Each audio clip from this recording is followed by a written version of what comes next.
क्या बोलती जा रही है। मेरे को 50 साल होने वाले हैं, 2027 में 50 साल पूरे हो जाएंगे एज ए फ्रीलांसर। मैंने डीएनबी तो पूरा किया। डीएनबी मीन्स थ्योरेटिकल नॉलेज, उसमें मैं पास हो गई। डीएनबी पार्ट 2 भी मेरा होने वाला था, लेकिन मैं घर में 3 लड़कियों को छोड़ के 48 आवर्स ड्यूटी करना मुझे ठीक नहीं लगा। उस टाइम पे जो हमें अच्छा लगा मैंने वही किया, क्योंकि फ्रीलांसिंग में भी मेरे पास इतने सारे थैंक यू नोट्स, इतने सारे पॉजिटिव रिस्पांस। जब तक पेशेंट ठीक नहीं होता, डॉक्टर की दुख होती रहती है कि उन दिनों में मोबाइल्स नहीं होते थे, गूगल भी नहीं था, लेकिन वो आके कह ही देते थे कि हम ठीक हैं, तो हमारे लिए तो दिन बन जाता था। उसी स्पिरिट से मैं आर्य समाज मंदिर में काम करने आई हूँ as a primary physician. I don't mind कि मैं वर्कर्स का काम कर रही हूँ, किसी ने तो करना है ना।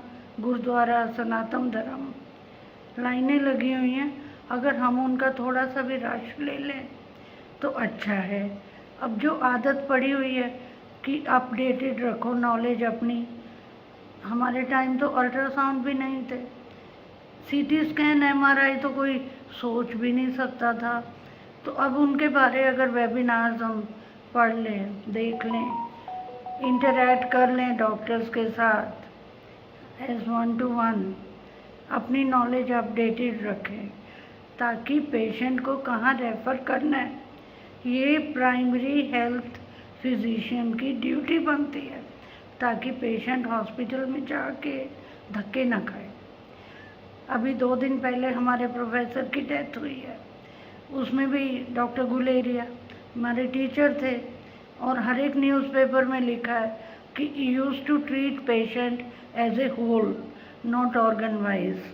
कि डायबिटीज़ का पेशेंट है तो उसको किडनी स्पेशलिस्ट देखेगा, आई स्पेशलिस्ट देखेगा, स्किन स्पेशलिस्ट देखेगा, हार्ट स्पेशलिस्ट देखेगा।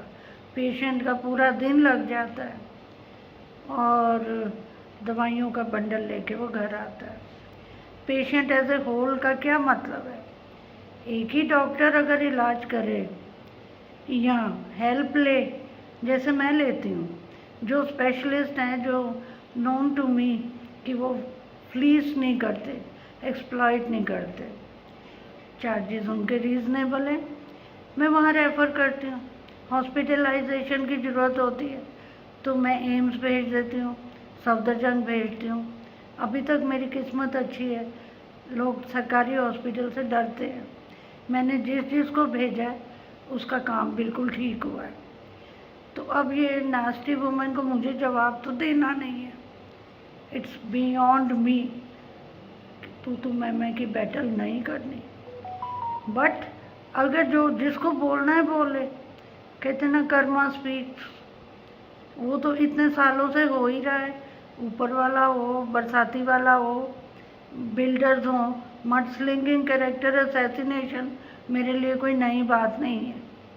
अगर आज की डेट में ये वुमेन भी उन्हीं को लेके चल रही है तो मैं कुछ उसका कर नहीं सकती। She is going to be 80। और एक तो होता है ना, तुम क्वीन पैदा होते हो, दूसरी क्वीन वो होती है कंगना रनौत, जो मूवी में दिखाया है कि कुछ करके दिखाती है। ये तो वो क्वीन है कि चमचे पाल लिए। इसलिए मैं कह रही हूँ कि कुछ काम है एंड जो हमें कभी नहीं करने, तो इसके जैसा हमें कभी नहीं बनना, ये नसीहत है सबको।